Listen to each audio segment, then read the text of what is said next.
Bismillahirrahmanirrahim. Assalamualaikum warahmatullahi wabarakatuh. Selamat datang di podcast Manajemen Strategik.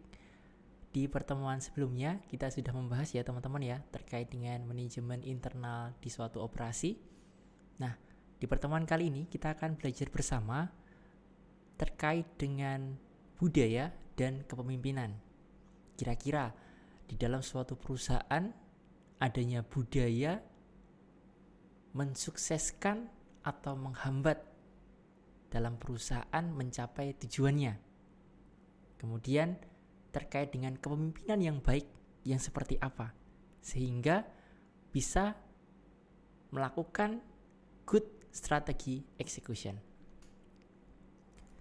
Tujuan dari pembahasan ini untuk melihat bagaimana role model di dalam suatu perusahaan, nilai-nilai yang ada di dalamnya sampai pada tingkat budaya dan etika yang ada di dalam suatu perusahaan. Kemudian yang kedua, untuk melihat bagaimana budaya tersebut mendukung atau menghambat di dalam penerapan strategi perusahaan. Sampai penjelasan kepemimpinan yang efektif dan efisien di dalam melakukan strategi eksekusi.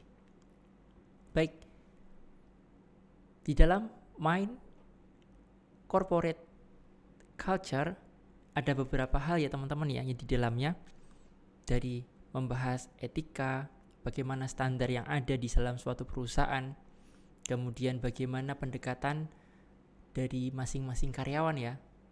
Nah, ini juga penting ya. Kemudian yang ketiga ada bagaimana atmosfer dalam kerja. Nah, ini juga penting. Tegang, santai, tercapai atau tidak. Kemudian menegangkan atas bagaimana sesuai dengan risiko yang ada dan penerapan budaya yang diterapkan. Kemudian semangat dari masing-masing karyawan dan perusahaan, interaksi antar karyawan, kemudian sampai pada norma-norma yang ada. Nah, terdapat dua budaya ya di dalam pembangunan nilai dan etika standar. Yang pertama, dalam suatu perusahaan itu sudah memiliki suatu budaya dan itu diyakini dan dipegang teguh oleh seluruh karyawan. Yang kedua, adanya panduan untuk karyawan baru di dalam melakukan pekerjaannya. Jadi budaya yang ada ketika ada karyawan baru itu sudah ada step by stepnya. Nah, untuk mempelajari sehingga ia tidak bingung apa yang akan dilakukan.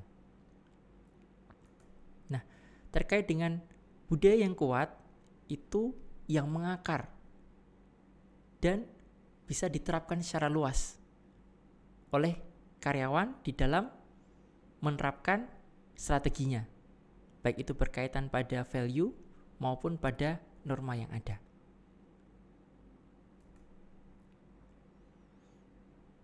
Kemudian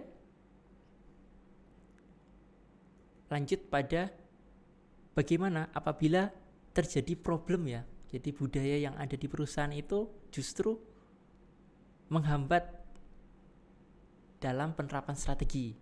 Nah, ada beberapa step ya teman-teman ya di buku Thomson. Yang pertama, mengidentifikasi dulu kira-kira apa yang tidak bisa berfungsi, budaya apa yang salah atau yang terjadi di masyarakat. Kemudian yang kedua, bagaimana action yang sudah dilakukan, apakah sudah baik atau tidak, sehingga perlu dievaluasi. Kemudian yang ketiga, terkait dengan action tadi, perlu adanya pembuatan prototipe atau usulan baru untuk mengganti budaya yang sudah lama dan menghambat strategi tadi. Dan itu biasanya dicontohkan oleh pemimpin dengan menerapkan budaya baru, semangat baru kayak gitu teman-teman, dalam penerapan strategi dalam perusahaan. Sehingga masuk ke step 4 ya, untuk penerapannya bisa dari visi, kemudian melanjutkan ke misi, dipraktekkan dan disebarluaskan. Contoh misalnya di dalam budaya yang mendukung suatu strategi. Misalnya perlu adanya semangat dari masing-masing karyawan di suatu perusahaan sehingga setiap pagi dilakukan briefing kayak gitu. Dan pembacaan suatu kisah inspiratif dalam suatu karyawan. Nah, sehingga itu bisa menjadi motivasi pagi dari semua karyawan di dalam mencapai tujuan dari perusahaan. Oke, ini terakhir bagaimana penerapan good strateginya. Yang pertama, dalam kepemimpinan perlu adanya beberapa strategi ya, 3 action yang dilakukan oleh manajer. Yang pertama, terus memantau apa yang terjadi dan melakukan monitoring. Selanjutnya terkait dengan effort yang ada, bagaimana sudah dilakukan berapa persen di dalam penerapan strateginya. Sampai yang terakhir, pemimpin melakukan koreksi atas kesalahan atau hambatan yang terjadi agar proses penerapan strategi eksekusi itu bisa berjalan dengan lancar dan baik. Oke, demikian penjelasan terkait dengan budaya dan kepemimpinan. Semoga bermanfaat. Sampai jumpa di podcast selanjutnya. Wassalamualaikum warahmatullahi wabarakatuh.